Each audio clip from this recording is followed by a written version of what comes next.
What's going on, everybody? Welcome to the NBA Strategy Show presented by SuperDraft.io. You can download it in the App Store too. Check it out today. Before we get going, just want to let you know that you can get $10 free in Super Cash simply by signing up using that promo code. Simply by signing up using the promo code Awesemo10, AWESEMO 10, 10, all one word. If you want to get $20, inject a little cash directly into your account.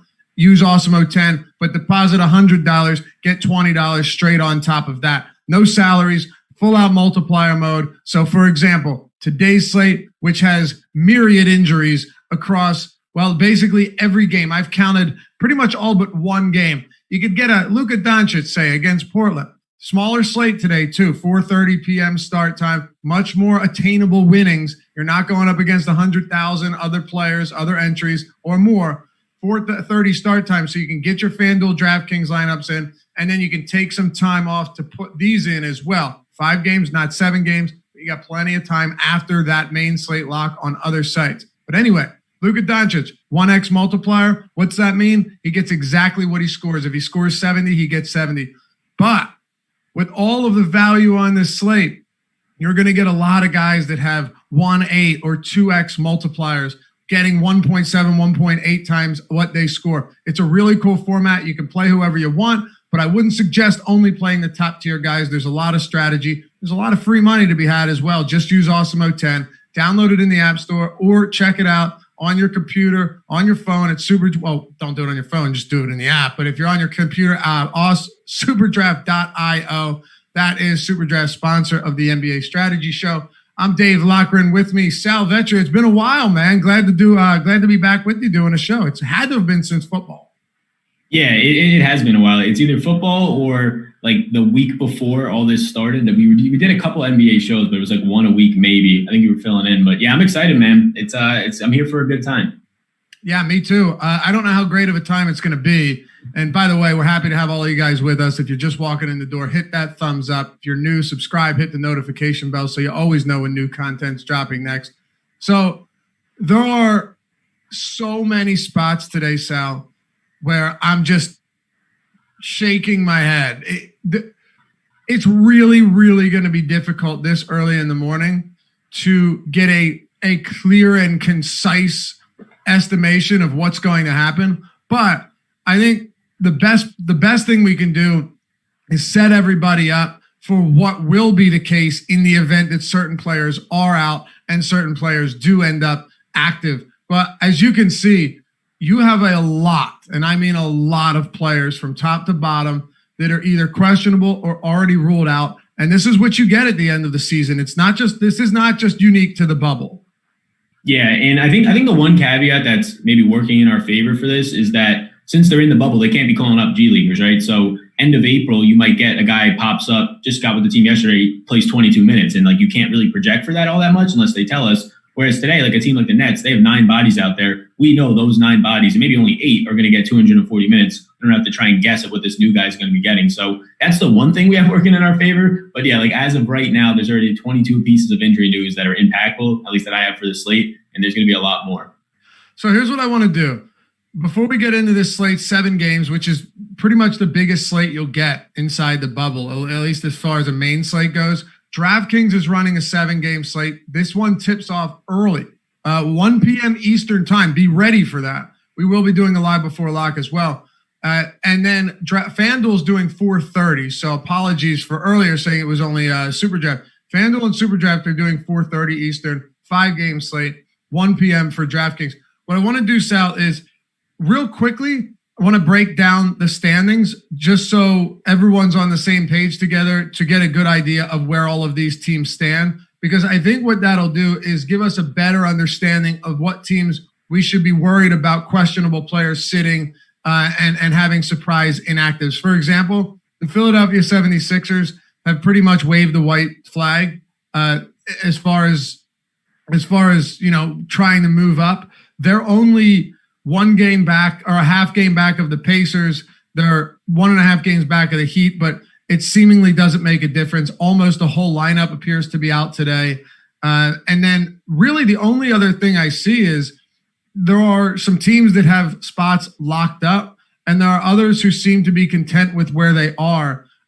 What do you make of this? Oh, and by the way, when you're talking about these playing or these the competing teams down there below the 8th seed Memphis Grizzlies, the Portland Trail Blazers are on this slate. They are a half game back with 2 games to go. Memphis has won 1 of 6. Portland has won 4 of 6. They've got the Dallas Mavericks tonight without Luka Doncic and without Kristaps Porzingis. Just another team like the Dallas Mavericks who appears to be content with that 7 seed. And then you have the San Antonio Spurs who are 1 game back, and the Phoenix Suns who are also 1 game back. So we know one thing, Sal. These 3 teams, I don't know how Popovich is going to operate, but what I do know is they're going to play to win because they're all within a half game or 1 game of the Memphis Grizzlies, who have lost all but 1 in the bubble.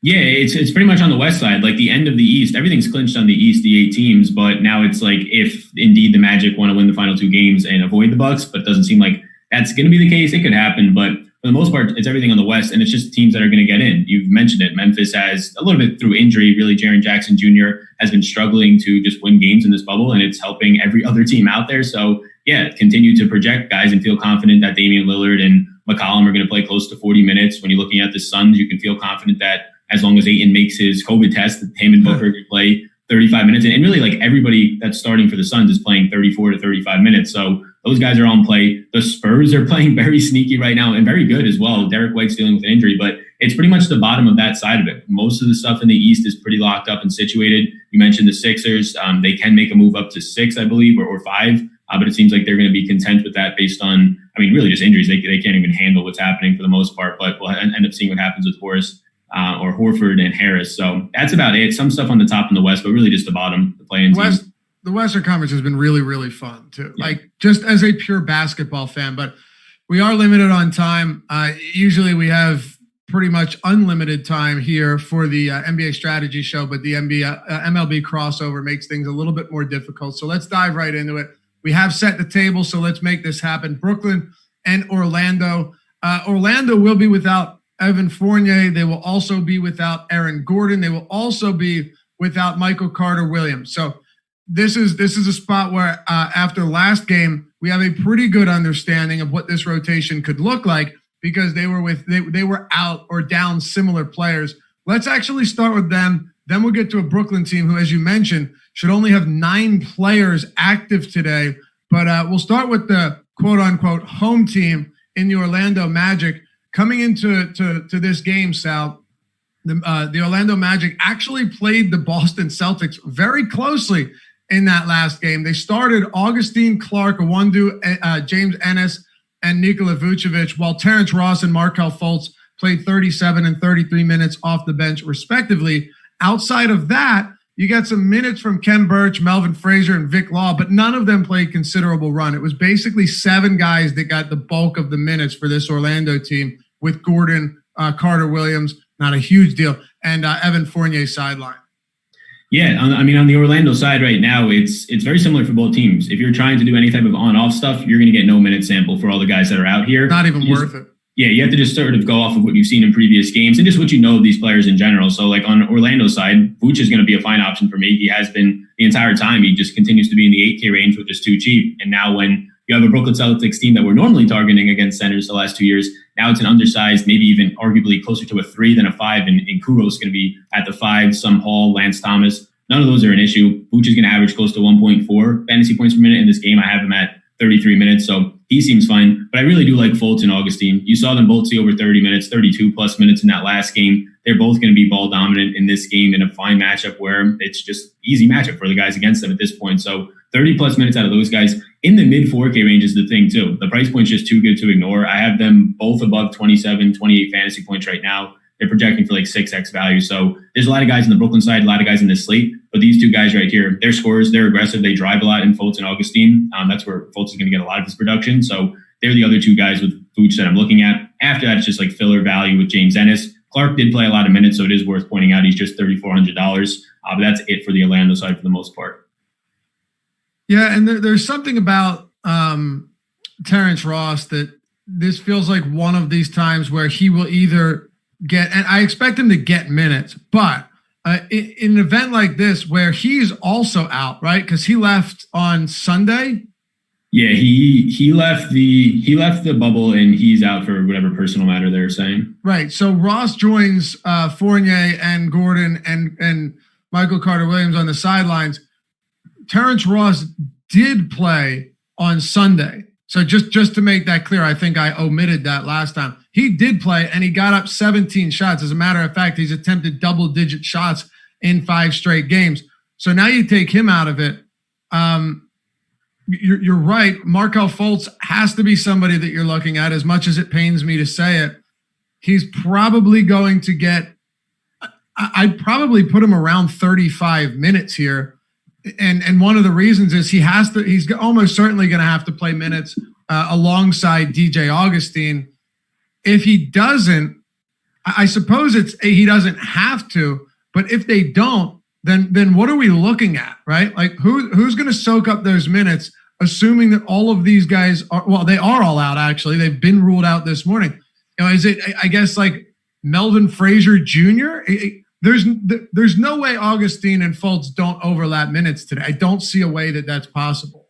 Yeah, I agree. I have both of them at 33 minutes right now, and it makes them both look really good. And Frazier's the guy that I gave some of the other minutes to. I gave him 20 and then just split up the rest with, like, Gary Clark was getting bigger minutes, but it's mainly just giving a lot of minutes to Fultz and Augustine. And I have 2 remaining minutes for this team. So yeah, you can give it both to one of those guys, you get to 35 minutes. It's just, if you do it at that point, like, Fultz would start to become like the best play in the slate for me. He's like my 7th best play right now, 31 fantasy point projection, 30.9.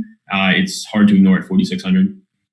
You know what else is hard to ignore? How many just overall bad players are going to be getting a ton of minutes today for in this game alone? What's that? In this game alone on both sides. Exactly. Yeah. For this team alone. Yeah. It's pretty remarkable the amount of guys that are going to be getting a lot of run. Like Gary Clark played 33 minutes last game. He probably gets 35 today. You have Vooch, you have Clark, you have Birch.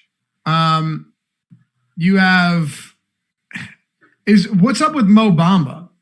Yeah, they haven't, just no reason. They haven't been playing it. It makes almost no sense because they slid from the 7 seed to the 8, and now they're pretty much going to be the 8 seed. This would be the type of games for him to start to get some run. Like there's not much they're really playing for at this point. I mean, they can try and get to the 7, but I doubt it. Yeah, they should be playing him. I haven't projected him today because he hasn't even stepped on the court. But if I did, I'd probably give him like mid-teens and backup minutes. Yeah, and he is there. So you've got him. You've got Ennis, Clark. I already mentioned Clark. Vic Law. Dude, they don't have a lot. Awundu, Frazier. Yeah, it gets Johnson, really Fultz, Augustine, like 10 or 11. And I don't know how many of them are even going to get minutes to begin with. So just for the sake of time, you already mentioned it once a little bit. Who would you – is it your top plays from this team? Nikola Vucevic, DJ Augustine, or I'm sorry, Markelle Fultz, and who else did you say? Yeah, and Augustine. In order, I'd go Fultz, Augustine, Vooch. Yeah, I was going to say Vooch would be third for me, not because of opportunity in terms of usage, but I have a sneaky suspicion here that he ends up not getting that Steve Clifford doesn't give him the minutes he needs. Maybe I'm wrong, but I feel like this is one of those spots where, with everybody out, Vooch could be at risk of losing minutes. Right. Yeah, I agree. What about on the Brooklyn side? You've got another spot, myriad injuries. You're going to hear that a lot today. Karis LeVert out. Joe Harris out. And please, if I forget somebody, let me know. Garrett Temple out. Jamal Crawford, he's made a huge impact in the bubble, out. And then obviously the guys that never even made it here, Jared Allen's also out. Dude, they are working massively shorthanded today. Clearly, this team with Jacques Vaughn, they're just resting. There's no way all of these guys are just hurt. Rodions Kurucs probably gets another 30-plus minutes. He's done so in back-to-back games. Played 29 against Milwaukee, too. He hasn't been especially or convincingly impressive, but he's almost certainly going to get the minutes. Where are we going to on a team that likely has 9 bodies today for this 1 p.m. start time?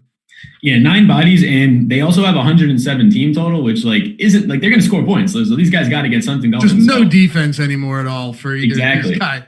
Yeah, so I mean, on first look, everybody seems appealing outside of probably Lance Thomas and Donta Hall. I could do without, but outside of that, the rest of the 7 guys I could see getting to. The guy I probably like the most is TLC. If you're trying to like look at anything he's done in the bubble, he had one really good game, so it's going to just throw everything off. But either way, 32 minutes, maybe even 34 minutes for that type of a guy. He's probably at his worst case going to be like a 0.8, 0.85 producer today. And that's just hard to ignore when he's $3,600.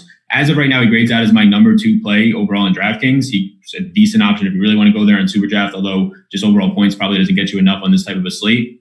So TLC stands out. I have 4 guys getting 30 plus: Tyler Johnson, Chioza, Kurus, and TLC. But it gets interesting after that. Like Musa is the flat minimum at $3,000. He seems fine. I gave him 25 minutes, but it could just as easily be like what we were talking about with Mo Bamba. When these teams aren't playing for anything, like at some point you can't project for it, but a guy like Jeremiah Martin could play 34 minutes today. And Jeremiah Martin has been they've said good things about him. He's been very productive in the bubble. He's over a fantasy point per minute guy in this bubble. And if he goes out there and plays like his normal 20, 22 minutes today, even that looks good. But there's a chance he could just play 28, 30, and that's the day you can't really project for it. So like everybody's appealing to me. I think Musa at the flat min might even pick up some ownership. I'd rank this team as TLC, Chioza, Kurus, and then I want to take shots on Jeremiah Martin and Musa. Oh my God. We're not even through one game, and this is this is one of the worst ones. Like it's true. Jeremiah Martin has been a plus one fantasy point per minute guy since entering the bubble. Things change when you start getting extended run, but I don't have an issue with that at all. Ultimately, it's a mess. Like just being completely honest with you, it's this game is a mess, and you're going to have to take some shots. Like if you're just playing 1 or 2 lineups today, it's not going to be easy to figure out who belongs in them and who belongs out of those lineups. The Brooklyn Nets with limited personnel have actually been pretty impressive. They went out there and beat the Clippers. Karis LeVert had a fantastic game, and they beat Milwaukee. Granted, Milwaukee was shorthanded in the second half, but Brooklyn was shorthanded the entire game. So there are question marks here. Tyler Johnson played 30 minutes last game. I think you're just going to have to go. I shouldn't say with your gut on this, because we do have some information regarding what the rotations are going to look like, specifically with Orlando, even though they didn't have, or they won't have Terrence Ross, and they did have Terrence Ross last game. But with Brooklyn, there's a lot of different ways this game can go. This team, there's a lot of different ways this rotation can go, Sal. And I think you just have to go with the guys that, if they get the minutes, can give you the fantasy production, and not the guys that need 2 things to go right, where not only do they need the minutes, but they also need to be way more productive than they normally would be. Yeah, I think the starters for this game in general, but for this team are going to be impactful to see if they throw anything else out there. But they all seem to be in play outside of really Thomas for me. And we will have a live before lock, like I said. So some of the analysis you'll get, at least from me early on, is going to be a little bit, not even watered down, but cautious, because we'll have that 12 o'clock live before lock. So we will at least have information on that game specifically. Let's move on to Houston and San Antonio. James Harden and Westbrook are going to switch off sitting on this back-to-back. So James Harden sits out today. Eric Gordon has been confirmed that he'll return tomorrow. And Russell Westbrook is back in the mix for the Houston Rockets, which means that on the season, with Harden and Gordon off the court, he has a 42% usage rate and 51% assist rate, 1.71 DraftKings points per minute. Now he's going up against the San Antonio squad that also shorthanded, without Bryn Forbes, probably without Derek White. LaMarcus Aldridge never entered the bubble. Rim protection with Jakob Poeltl could be troublesome, especially if he gets into some early foul trouble. Russell Westbrook coming in on DraftKings at $9,300. Put that one in perspective for us. Yeah, I mean, before we see any type of ownership, just barring ownership, it's going to be high. But if we don't even factor that in, like if you're talking cash, he's my favorite pay-up option by a wide amount. Like depending on what the split you take for him is without Gordon or Harden, if you even take Capella at times, like the worst point production you're going to get for him is like 1.58 fantasy points per minute, a 40% usage, a 40% assist percentage. If you take off just Harden and Gordon, it's a 50% assist percentage. So yeah, everything looks good for him. You can say that maybe they're not going to be pushing him as hard for his 38 minutes, but even if you milk everything down, you give him 35 minutes, you give him a 1.5x fantasy point per minute production today and try and just nerf everything, he's still like $1,000 underpriced. And then if he just performs like median, like 37, 38 minutes, produces what we expect, like 1.6x, or fantasy points per minute, he's going to grade out as like an $11,000 play or better. So yeah, Westbrook looks really good today. The matchup for him is fine. Derek White is dealing with injury, so it can get even better. Yeah, it's the favorite pay up option from really anything above $8,000. How about this too? Not only are the Spurs 15th out of 22 teams in defensive rating since they've entered the bubble, the Spurs are playing at the third fastest pace in the league. Yep, since they've entered this bubble. Houston Rockets playing at the fastest pace. So most matchups for them are going to be pretty considerable pace down spot. Not the Spurs, though, averaging 105 possessions per 48. That's pretty shocking. Now, granted, factor matchups into that and all, but yeah, 105 possessions per 48. So this is not a sluggish Spurs team. They're running the court. And a lot of that might have to do with the fact that Aldridge is off the floor. It's easier for them to go small. But I anticipate this being a very high scoring game. You get a 233.5 total. I think honestly, I'm looking for this one to go over. I don't anticipate there being a lot of defense played. I think these teams are just going to bombs away. And Houston in the standings, I did want to see where, I don't remember where they were. Do they have wiggle room here? 44 and 25. Yeah, a lot of the top of the West can move. What's up? A lot of like the mid to top of the West can like move a spot. Yeah, so the Nuggets are one game ahead of them, and the Rockets still have 3 games to play. So it doesn't seem like D'Antoni's super worried about that, given what he's doing with Harden and Westbrook, but it's something to consider.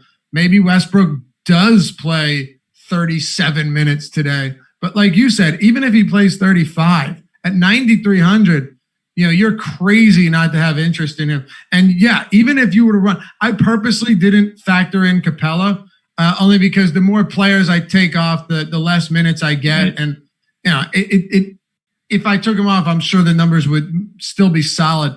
But like you're still talking about a player that no matter what the conditions are, as long as James Harden is off the floor, $9,300 is absurdly low. So yeah, all over that. Where do we have him priced at? He's not on FanDuel or on SuperDraft. So this is just a DraftKings specific play, at least for the main slate. How are you thinking about the rest of this Houston squad, knowing that Harden's off the floor, knowing that Gordon isn't returning yet? And by the way, Daniel House is also questionable. He's been playing 30-plus minutes per game since this bubble.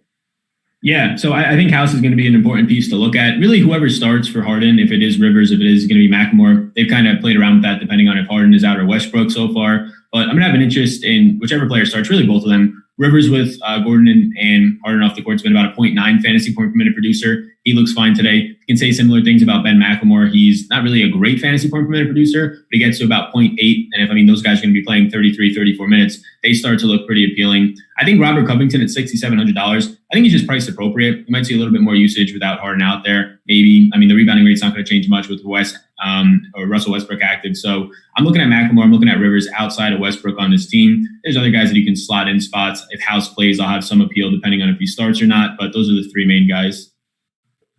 Okay. Yeah.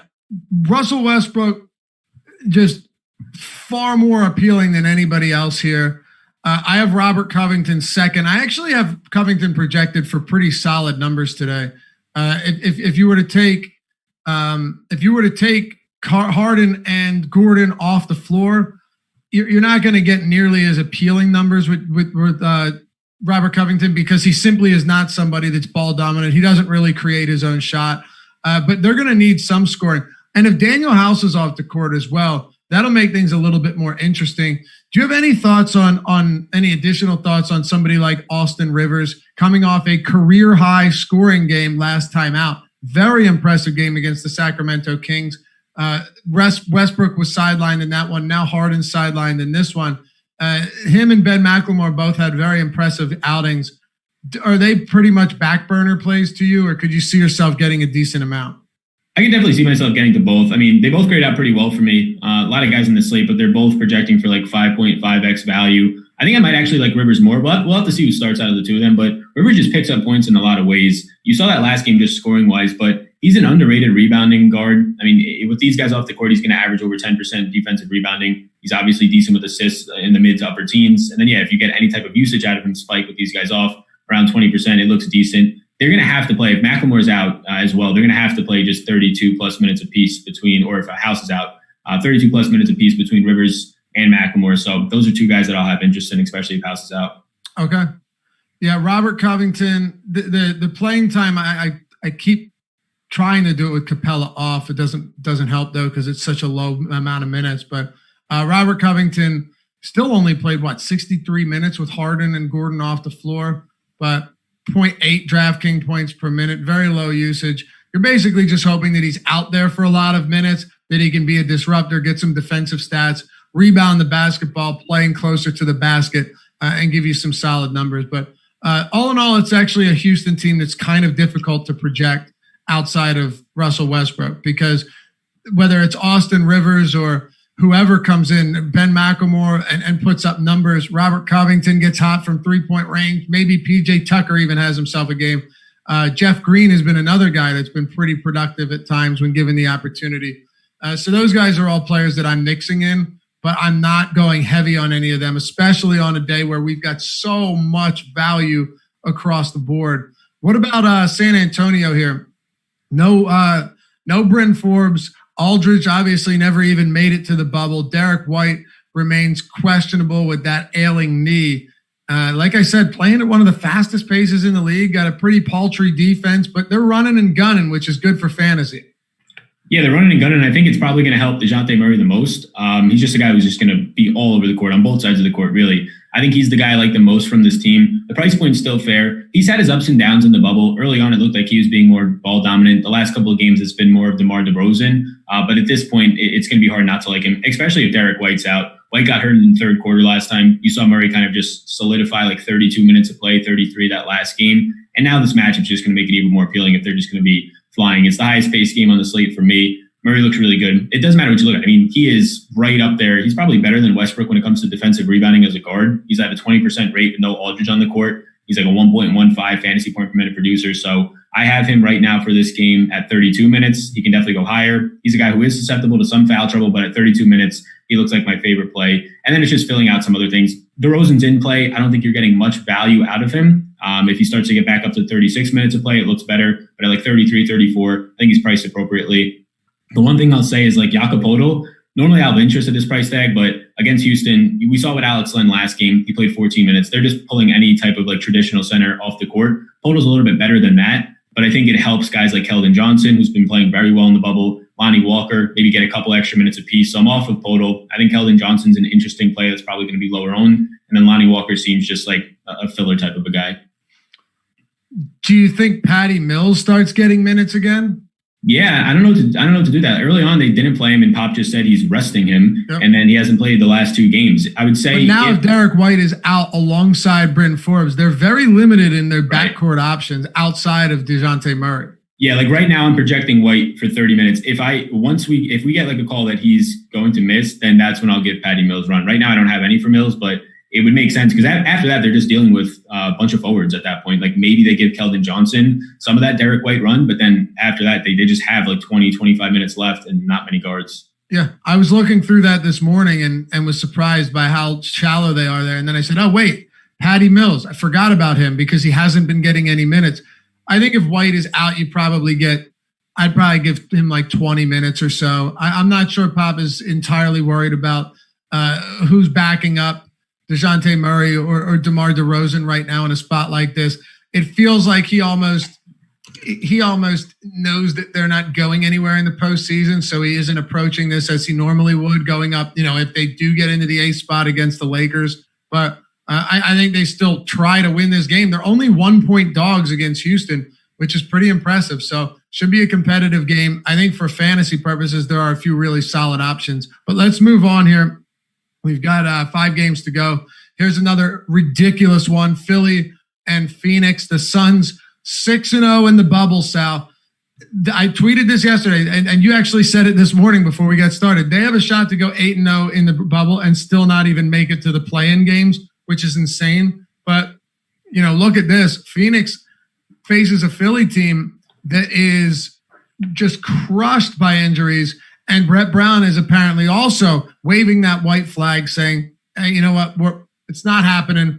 I guess we're satisfied with the 6th seed because Joel Embiid is out, sprained his ankle in last game against Portland. And it was a very competitive game. Had Embiid played, probably a different story. Ben Simmons out with a subluxation in his left knee, done for the season. Josh Richardson has been ruled out. Al Horford and Tobias Harris are both questionable. So that could mean that not only 4 of your starters are out, but also, if you want to call him your 6th man in Al Horford, also could be sidelined. They're crushed by injuries. They're 7.5-point dogs against the Phoenix Suns, and you're going to be seeing an excessive amount of guys like Mike Scott. You're probably going to be getting Norvel Pell in there.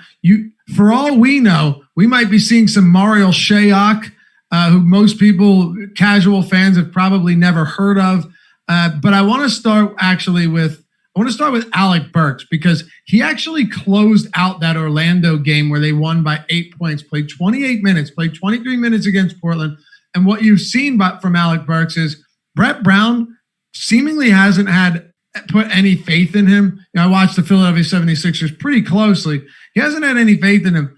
In this bubble, it's been a little bit different, though. He's closed out multiple games. He also closed out against Portland. So I think this is an instance where you could see Alec Burks get 30-plus minutes today with all of these injuries and see usage well above 25%. Yeah, it's funny you call him out, because right now, if I project in Harris and Horford, he still looks like my favorite play from this team at 4,300. Oh, yeah. I gave him 26 minutes right now, and that's only going to go up. And yeah, he closed out that last game. He shot 6 of 8, made I think he was 100% from the line. So he just went off in the 4th quarter and he just stayed on the court. But he's earning minutes, and there's no Richardson in this one. So that's a guy playing 30+ minutes and has not been playing well in the bubble. So it's just going to be even more chances for Alec Burks right now. He's a fantasy point per minute producer wherever he's gone with his time, whether it's been with Golden State, since it's been with the 76ers. It's just been about, does he actually get minutes? Most of the time he gets 16 to 18 minutes a game. But lately he's been getting up into these 20s. You mentioned the closeout. So yeah, I like Alec Burks today. He's kind of around a bunch of guys. We talked about the Orlando guards earlier at that 4K price point. All these guys kind of gel together as like very strong options, and just to get pieces of them. He's probably my favorite guy from the Sixers right now. I think the one thing about Alec Burks is we know that we've seen him in other scenarios, other teams where he can actually score and he can actually kind of dictate the flow of the offense. Will he? I don't know. Like I said, Brett Brown isn't a huge fan, but I still think he's going to get minutes. He's attempted 28 shots over his last 2 games, including 8 free throws. So I do anticipate a lot of usage for him today. What about Furkan Korkmaz, Matisse Thybulle? Both of these guys discounted in a huge way. Korkmaz has minimum salary. You would think his minutes come up. Now, by the way, Tobias Harris and Horford are questionable. My guess is one of them plays, one of them sits, and maybe both of them sit. I honestly have no idea. But Richardson and Ben Simmons are both out. So do you think if you're taking Richardson off the floor, who played 38 minutes last game, he's played 34+ minutes in 4 straight, that opens a lot up. Burks is already getting minutes, right? So it's not like Burks is getting all of those Richardson minutes. Actually, quite the opposite. How much do you anticipate guys like Korkmaz and Matisse Thybulle filling in and eating up that voided run? Yeah, so I gave Thybulle 28 minutes, and just the type of fantasy point producer he is, it's not great. Like, you can follow your way into a bunch of steals and blocks, and that can be helpful for him. But I'm probably not going to get much at 3,200. Korkmaz is kind of the odd man out for me out of all these guys who are normal rotation players. He gets to 20 minutes, which is fine. That probably goes up if there's no Harris, a decent amount to the mid to upper 20s. Right now, as it stands, I'm probably not going to get to either of them. I have Thybulle, though, playing a good amount of minutes. That's what we saw the last couple of games out of them. It's mainly Burks for me, Milton, and then if Harris and or Horford play, they're both going to be attractive. Probably more so Horford than Harris, just because of the price difference. Yeah, I worry a little bit about playing time, but that would be my only concern. We had a question in chat about Kyle O'Quinn. That's such a tough question. If my immediate answer, if Horford plays, no, I'm not interested in Kyle O'Quinn. If Horford and Harris don't play, then yeah, Kyle O'Quinn probably becomes appealing. But we've seen a lot of situations this year, Sal, where the Philadelphia 76ers are very shorthanded and Kyle O'Quinn still doesn't get on the floor. Yeah, we've seen it earlier this year where they just decided to go to Pell over him, Norville Pell. Yeah. So that could be an issue. If Horford's not in there, then you just have no center minutes, and he's just going to have to back his way into at least probably 18 to 20. So I would have interest in Kyle O'Quinn then, but I would be very skeptical. I think Pell's going to have just as many minutes potential as O'Quinn. What are you doing with the Phoenix Suns? DeAndre Ayton, you mentioned at the top of the show, almost missed that game because he did miss a COVID test. And then he got it, and then he came back, played 17 minutes off the bench. People scrambled to remove him from lineups. Now he goes up against Philly with no Joel Embiid. If Horford's out, this matchup for DeAndre Ayton becomes even more appealing. Even if Horford plays, he's not the same guy he once was. But this could be an absolutely dominating spot for DeAndre Ayton in the front court if that happens to be the case. I still don't have confirmation on Oubre or on Ayton. For now, I'm going to assume they're out. But Devin Booker scored 30-plus points in 4 of 6 games since entering the bubble. He has been fantastic. He's going to get big minutes if this game stays close. And if it doesn't stay close, it's probably because Devin Booker had a big game, given that they don't exactly have scoring injected throughout the rest of this lineup. Ricky Rubio's not your guy. Once in a while, somebody like Bridges will have a decent game. Cameron Johnson can pop off from time to time, but Booker and to some extent Ayton are your two guys that you're relying on for your most scoring. Is Booker worth the value? Is he worth the price today at 8,800? And on FanDuel, where we do actually have this game on the slate, he's 8,100. Yeah, my short answer will be no, but he's going to be lower owned because of that price range that he is with Russ. I want way more Russ than that. We'll have to see what the ownership, I don't know if we have it yet, is on Russ, but for $500 difference, I have the point difference as 15 to 18 point difference. So I'm just going to have to go there. So Booker, I'm not going to get to as much. Yeah, the starters for this team, they're 6-0. They're trying to get into the playoffs. They're actually stable, the rotation here. So they're all playing 32 plus minutes a night. Sometimes they all play 35 minutes. So you're not getting much sneaky value off the bench unless there's some other injury. So yeah, it's mainly Ayton here. The matchup's just going to be so good. If you have Horford out there, it's a little bit more, I guess you could say, worrisome, but even then I'm not totally scared for it. And if he's out, well then yeah, just get a good amount of Ayton. He's been a 1.2 guy, a little bit more than that in this bubble. When he makes the test, he's going to see 34, 35 minutes today. So I like him a decent amount. He's my number one play from right now this entire game. And then Burks would be second, but the number one play in Phoenix. Okay. Cameron Johnson would have been pretty solid earlier on, but his price has come up, makes it difficult with so much value. Would you agree? Yeah, I agree. And he's somebody who they keep wanting to get 35 minutes, and he just doesn't get there for picking up a nicky foul or just turning the ball over. So they like his talent, but 5,200, you're kind of paying for what you're going to get out of him at this point. Boston and Memphis Grizzlies. Before we do that, just want to let everybody know, if you're new to the channel, you haven't checked out Awesemo.com yet, I tell you the simplest way to do it.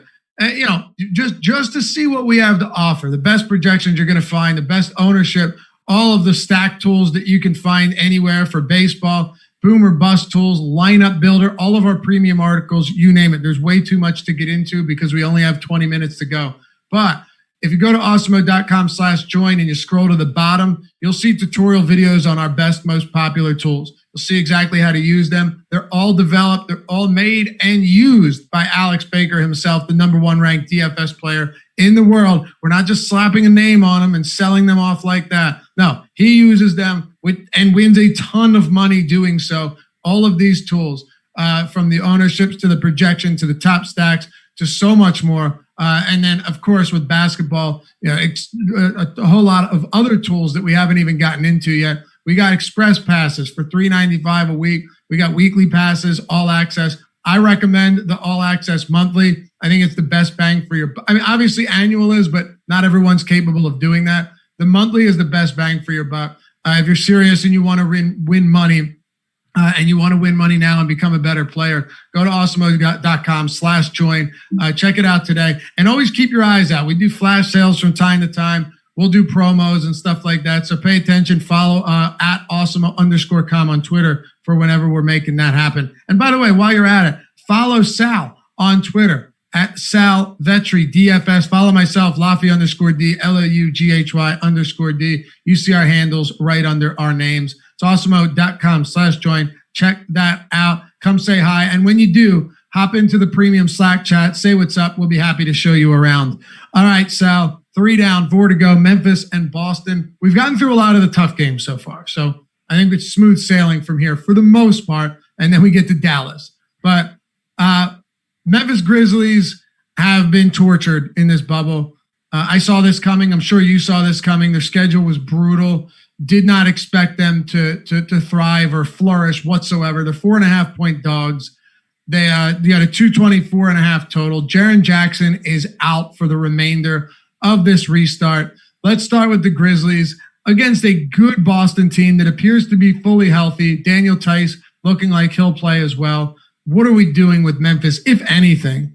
Yeah, I mean, this is one of the most unappealing teams in the slate. They're all priced for where they should be. Like, you can get huge, like John Morant's minutes have been huge in this bubble. We were always hoping just for him to get to 30 minutes in the regular season. They've been unleashing him because they're trying to make the playoffs. Yeah, 35, 36, 38 minutes some games. So if you get those big minutes, he's going to look fine at 8,300. It's just probably his most difficult matchup yet. Like, I gave him 36 minutes, and at that point, I just go to a lot of other options, even at different positions at $8,300. So there's not much here. Like, you can give Dylan Brooks 30 minutes, you can give Clark 26, and not much is going to pop. They're all pretty much priced for where they should be. And honestly, where there's just so much value in every single range, I'm not getting too much. I think Joval, if you can get 30 to 32 minutes out of him, this is going to be one of the best matchups he's seen in the bubble. It's just a constant headache for him to get more than 26 because of foul trouble or them just going smaller to close out a game. This is a game where you can definitely go down the stretch and see there's a smaller unit out there for Boston, and you just don't get much Joval on the court. So he's probably my favorite play for GPPs on this team. I would say that even Brooks in cash is risky because of his foul trouble. So yeah, not much here. I don't really want to do much outside of Joval. You know what? Because we're not only because we're short on time, but because I don't really have anything to add on to that with. I'm with you. It's a Memphis team that to me is very, very unappealing from top to bottom. And some, I'll even go and I'll run through and try and find a couple guys that make sense. Brandon Clark's one player that at his price point, knowing that he is a high per minute producer, you could make the argument there, but it's still just not a very appealing matchup. Yes, he's a +1 per minute guy. He's probably going to play 28 minutes or so, but I'm not getting there. I can't do it. And if I do, it'll be very limited fashion. Boston, on the other hand, we've talked about 3 games already where there's a ton of injuries. There's a lot of guys out. There's a lot of value. There's guys like Russell Westbrook at 9,300. DeAndre Ayton coming in at a solid price point with not much competition on his own team. And then you talk about a Boston team where, yes, they're very good. They might be the most overall balanced team in the league right now. When you look at like 1 through 5, I wouldn't even try to make an argument with you on that. But Sal, when you start actually talking about Boston's usage on this Boston team, it gets kind of ugly. Tatum has been up around 30% in the bubble. That's great. And then it all kind of balances out. Jaylen Brown, Gordon Hayward, Kemba Walker in that low to mid 20s. They aren't bad numbers, right? But like per minute production for them, all close to 1. Kemba Walker's been limited. It's just a lot of guys that are all good players, and it's difficult to predict which one of them is going to go off from game to game.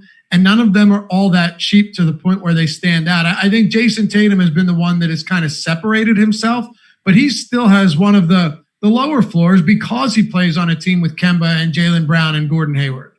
Yeah, a lot of these guys aren't popping out. It's mainly Tatum and Kemba for me. Kemba because of the price still. Like his first game, he played 32 minutes. That was the first time in a while he saw some bigger minutes. And they said 30 to 32 is the minutes limit. So it's pretty much coming off at this point. So if you're going to get 32 minutes out of Kemba, in the bubble, he's been a 1.1 fantasy point per minute producer. On the season, he's been a little bit better than that. And he shot 1 of 9, 0 for 5 from 3 in the last game. So $6,500 Kemba. In that 6K range, there's really not many options. There's a ton of great options at 5K and below. And then obviously get to the upper range. So he's one guy just around his price range that stands out for me. He's probably the guy I get to the most from the team.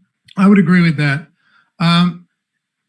Shooting it has been, he's been okay. I think he shot 1 for 9 last time out. But aside from that, he's been shooting at a high clip he's been knocking shots down at a high clip. He just hasn't been shooting at a high clip. A lot of that due to limited minutes, only 9 attempts in last game. But if he gets the run here, I have no issues with it either. My only concern, and this is a concern with a lot of guys though, like does Brad Stevens want to keep running him for 30 plus minutes? I think in this instance, the answer, unless it's a monster blowout, is probably yes, because you want Kemba Walker to be in a position where when you enter the playoffs, he can jump straight in to a 30 plus minute role. So I'm not really concerned about that unless it gets out of hand. And the Boston Celtics aren't really favored. They're 4.5-point favorites. Like, that's not what I thought it would be. I actually thought they'd be much more favored than that, which kind of tells me, kind of hints to me that maybe this game does stay close. Maybe Memphis makes that final push, because last time Memphis Sal, they were 3.5-point dogs against, who was it? Hold on here. Who did they just play a couple games ago? Against the Thunder, right? And I thought it would be more, and they ended up smoking the Thunder. So might be a sneaky game where Memphis keeps it close, and Kemba Walker at that price ends up being solid. Do you have anything else from this one? No, not much. The rest of the starters they don't look terrible, but they're just not popping up. Okay. Portland and Dallas. Trailblazers, Dallas Mavericks. Luka Doncic is out with an ankle. I'm assuming this is just rest. I don't know if he's out today. I think they were out yesterday, but I don't know has there been a statement today? Oh, maybe not. Hold on a second. I saw him listed as out, and let me make sure here. I think you might be right. I think it's just nothing yet. I think you might be right. They might be inaccurately listed as out here. Let's see. Yeah, it's just a back-to-back. So I guess we assume that both of them are going to be active today. You have to, right? Yeah, I mean, the Blazers are 3-point favorites here. Yeah, that's weird. Like the Blazers obviously have more to play for to get into the playoffs, but I'm pretty sure the Mavs can get into the 6th seed and avoid the Clippers, which would be something I would want to do, unless they think they match up better against the Clippers and the Nuggets. That was one of the reasons when I saw it, I thought, okay. But at the same time, if Doncic and Porzingis were out, Portland would probably be a 10-point favorite. So, I'm still surprised they're favored by 3 points. Mavericks have been a better team all season long. They are right now, they're 1 game back of Utah. They're actually tied in the win column. They're 2 games back in the loss column. And then they're 1.5 games back of the Oklahoma City Thunder. They have 2 games to play. The Jazz only have 1 to play, and the Thunder have 2 to play. So I suppose if the Thunder lost both games and Dallas won both games, they would, I guess they'd pass them. So I think they can get to the 5th seed. Seems unlikely, but I don't think it's impossible. Anyway. Yeah, I was looking at that. It makes sense for them. Like, resting players yesterday, Kristaps been resting, so that made sense. Luka, they came off a double overtime game, and he's just been playing so many minutes. So I guess it just makes sense just to keep them fine, but I would expect them to both go today. Yeah, I think so. They have to. I don't know how they don't. They beat Utah. They beat Milwaukee in that amazing game where, Doncic is doing trick passes with a minute left in overtime. They've got a legitimate shot to make a push here. That's a big difference, too. You go from the 7th seed against the Clippers to the 6th against the Nuggets team that has really struggled. Hell, their bench looked better than their starters for the most of this bubble, or possibly to the 5. I think you probably want to go to the 6th seed and face the Nuggets, but that's neither here nor there. Let's start with the Blazers, though. Damian Lillard is on a rampage right now. 51 points against the 76ers in 40 minutes last time out. That game was closer than it should have been given all the injuries to the Sixers. But Terry Stotts, if we know one thing about Stotts, and this is what I love about him. You have a pretty good idea of what the minutes are going to look like. Pretty good idea of what he's going to do. Damian Lillard's going to play 40 minutes again. CJ McCollum's going to play close to 40 minutes again. And then you're going to get Nurkic, assuming he's not in foul trouble. He was early last game. He's going to play around 34 minutes or so. I just love knowing that your best players are going to get the minutes, and they have to get the minutes because they need to keep winning games to sneak into this 8 seed. Because if they do, Sal, yes, they're positioned for a play-in game right now, or for a play-in tournament. But if they get into the 8th seed ahead of Memphis, they only have to win 1 game instead of 2 games, and that's a huge difference. Yeah, it's a big difference. And you hit on it. Everybody here, it's similar to what Phoenix is, except you're getting even more minutes out of these guys, the guards, the starters, like 38 out of McCollum, 40 out of Lillard. So even if you give Lillard 38, he looks fine today. I still prefer Westbrook, but I think that'll take ownership off of Lillard. He's just going to be ball dominant. His usage rate's insane at this point. So Lillard's fine for me. I gave him 38 minutes. He's been over 1.4 fantasy point per minute production in the bubble. So it's going to grade out fine. Again, he is behind Westbrook. But then after that, the rest of his team, I think they're appropriately priced. McCollum, for me, is probably at a price point where I don't want much. Nurkic has a ceiling on him in that 50-point range we saw earlier in the bubble. So he's in play, but not somebody who's popping up much. It's really just Lillard, maybe shares of Nurkic and Carmelo Anthony to an extent at that point. In that 5K range, I think you could find better value, though, than Carmelo. So, yeah, Lillard pops off the page a good amount. With Dallas, it's pretty remarkable what you're seeing in terms of usage. Yeah. Luka Doncic at 35%. Kristaps Porzingis at 31%. This is since the start of the bubble. 200 minutes for Doncic. Porzingis has played 181 minutes. And the assist rate for Doncic, 53%. Rebound rate, 15%. He leads the entire team in rebound rate, not including Boban, who's played 48 total minutes in the bubble. He leads the team in assists and usage, 1.71 fantasy points per minute. Him and Porzingis have been a destructive tandem here. Porzingis 1.38 fantasy points per minute, pulling in rebounds at a 14% clip. They're just, when they're on the floor, you know that they're basically siphoning off. No, actually, they're soaking up all of the usage with scraps going around the guys like Tim Hardaway and Seth Curry. But 35 and 31% usage for 2 players that are playing the majority of their minutes together is pretty amazing.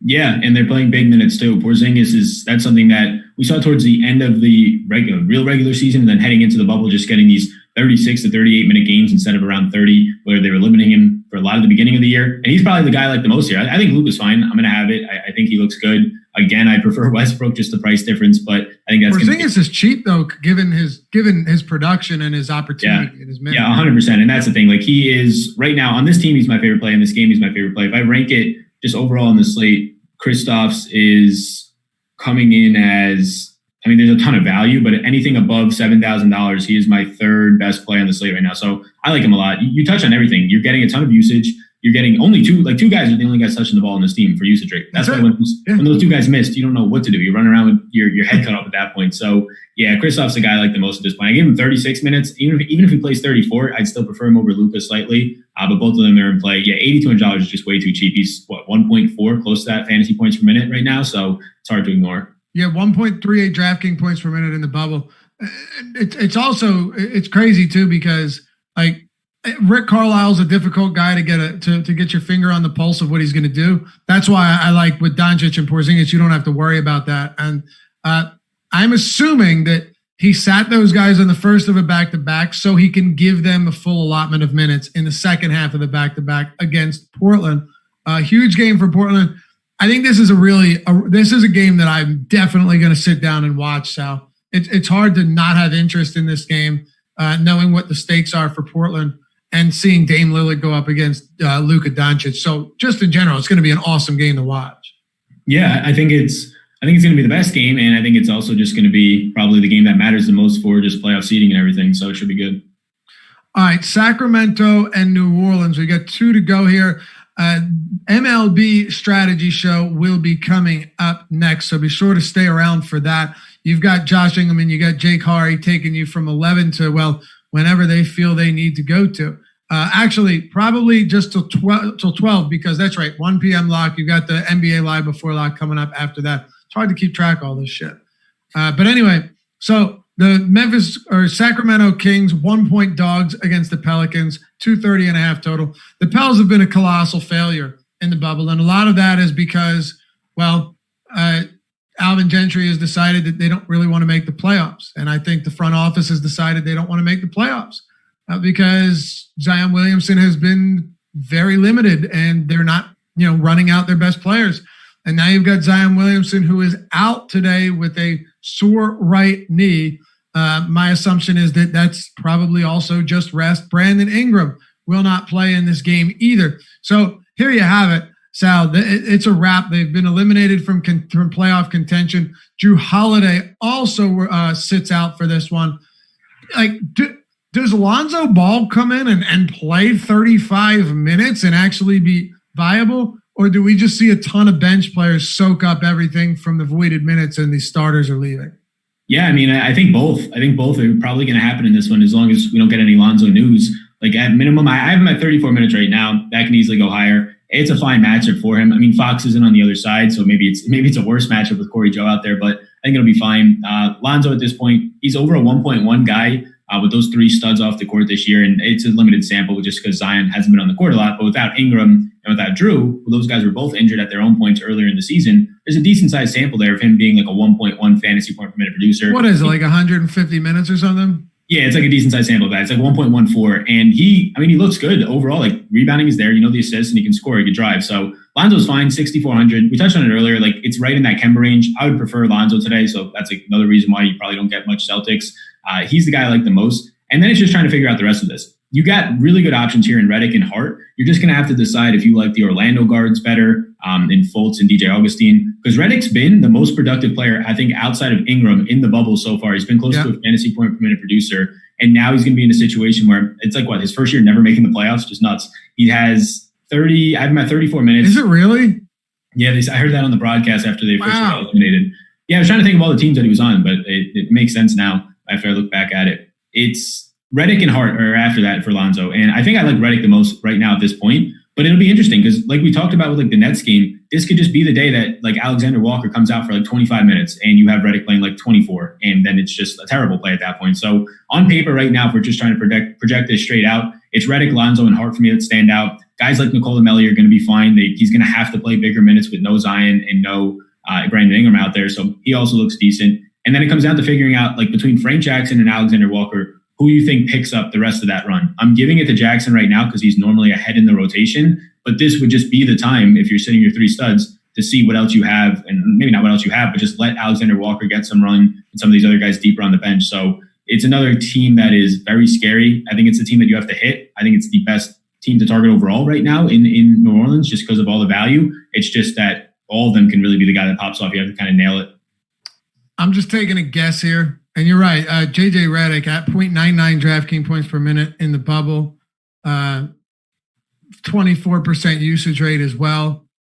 But I'm taking a guess that we don't see a lot of Derek Favors and a lot of Redick. By the way, Josh Engelman just DM'd me. Portland just moved to -5. They just moved to -5. That's from -3, you said earlier? From -3, I think they opened at one point they were 2.5. 2-point jump there. Pay attention. I don't think it makes sense for them to be -5 if Doncic and Porzingis are both getting full allotment of minutes. But anyway, we're coming up against it here. We got to get this one over with, Sal. So I'll let you close this game, and then we get one more quickly to hit on. I don't think we'll have a ton of time on that, or need a ton of time on that. But you're right with the Pelicans. You're going to have to take shots. I prefer to get to some of these guys that are dirt cheap. Like Jackson probably gets a ton of minutes. I just don't trust that a veteran in JJ Redick is going to get a lot of run. I'm giving him around 23 minutes today. I'm not giving Derek Favors a ton of minutes. I don't think he needs it. There's no point if they're resting everybody else. Go to the back of the bench. Put in some of these younger guys that could get the minutes. Alexander Walker's another interesting shot in the dark if you're trying to get cute. What about Sacramento? Yeah, literally 10 seconds ago, Luka and Kristaps are off the injury report. We got the 11 o'clock. It just came up on notifications. But Sacramento, my favorite play on the slate is Bogdan. So he's like the main guy, and then Buddy Hield. Like Buddy Hield should hopefully finally get minutes at this point. Like they've been just keeping him like 20 or 24, whatever it is, doghouse minutes. But now they're just going to have to get to him. So I like Bogdan a lot. I think Buddy Hield's fine, but yeah, Bogdan over 1.1 fantasy point per minute guy in the bubble. And now there's no Fox out there and he's playing big minutes. I didn't even put him at like the 34 to 36 he's been playing. Just at 32, he looks really good. So he's probably a guy who's going to be in a lot of my lineups. And then piece in somebody Hield, some other guys towards the end of this bench, like Corey Joseph, just blend in with a lot of the Nets value, a lot of the Orlando Magic value at that point. Hey, hit that thumbs up if you haven't done so yet. If you are new, welcome, subscribe, hit the notification bell as well. Greatly appreciated, but helps you also. You'll always know when new content's dropping next. Milwaukee, Washington. Let's close this one out, Sal. I'll set the table and let you run with it here. MLB Live Before Lock with Engelman and Hari coming up next. And then we got Strategy Show. We got NBA Live Before Lock coming up at 12 Eastern. I'll be back on that with Adam Scher. Bucks are 7.5 point favorites. Opened at 9. They're down to 7.5 points. 232 over under on this one. Man, we've just had so many injuries and so many guys sitting because, well, they can. Giannis Antetokounmpo sat yesterday. Toronto sat a bunch of guys. I think you're right. You probably see Middleton and or Bledsoe sit. Giannis comes back, plays 29 or so minutes, maybe 30. Another really ugly spot. Yeah, it's interesting because they're such big favorites. So you can see Giannis just go out and play 20 minutes again, like he did against the Nets. But it's also in between these games where he sat and then sat the second half against the Nets, he's playing 30 minutes. So if they think that he's fine to go and they just want to tune him up before the playoffs, 30 minutes out of Giannis here looks fine. I think just because of some of the sketchiness surrounding him, the fact that Luka can play for some positioning and now we have that news on him, I prefer Luka in that upper tier range. I probably even prefer Damian Lillard up there just because of the security in minutes. So Giannis, he's in play. He's just probably not somebody that I'll prefer to the other guys. And I think a lot of other people might do that. If he plays and there's no Middleton or Bledsoe, it's a different story. But for right now, I think Giannis looks appealing, but I'm going to prefer the other top end options. So not much from Milwaukee stands out. George Hill is getting bigger minutes. He's 3,900. He kind of just fits in with all the Brooklyn value. I'd prefer guys like TLC over him, but George Hill's at least worth pointing out. I think he's the number one 3-point shooter on the year percentage wise right now. Man, Frank Mason, how many minutes do you have him projected for? Frank Mason right now, I have Frank Mason at 10 minutes. 10 minutes? Okay, I've looked around various places, and I've seen Frank Mason gotten a lot more than that in some spots and a lot less than, 25 or whatever. Frank Mason? Yeah, I have Frank Mason at 6 minutes. I don't know why I thought that you were talking about Pat Connaughton. That's the number that I looked at. No. Well, Mason played 30 minutes against Denver and then 18 minutes against Brooklyn. I don't know. I'm sorry. Denver was fucking before the restart, but 18 minutes against Brooklyn when they sat down Middleton and Giannis in the second half. So I'm just curious about this. Does Frank Mason come in and get it probably doesn't matter, but does Mason come in and get a lot of these minutes if, say, Middleton ends up not playing? Like, who are you giving the bulk of the minutes to if Middleton is out? Yeah, if Middleton was to be out, I think a lot of those minutes would probably go just all over the place to an extent. I mean, DJ Wilson would probably get some of them, and it would probably just all start to trickle down to guys like Marvin Williams, Korver, Wesley Matthews, who got hurt in the last game, but I think he's fine. It probably just trickled down a lot. I don't think it would be like one lump sum onto somebody. If you got Marvin Williams to start because of that, depending on who started, that's probably where I'd give like the extra 10 minutes or just a little bit more of a boost. If it was Bledsoe and Middleton, then yeah, like a bunch of guys would start to pop up. That's where I'd start to give minutes to, honestly, Mason to an extent. But just with all their guards back, like with Connaughton back now and healthy, it's just hard to even see like him getting on the court. Yeah, no question. I don't see any reason to. My only thing here is that Budenholzer goes, and I really think this is possible. I really think Budenholzer, especially on a second of a back-to-back, can completely go back of the bench for like 3/4 of this game. It would not shock me whatsoever, Sal. So I'm just throwing it out there. This could be one of those spots where against the Washington Wizards in a completely meaningless game, Budenholzer goes full out, is full out caution to the wind. All right, very, very quickly, Washington Wizards. I know we got to go because these guys coming up only have less than an hour.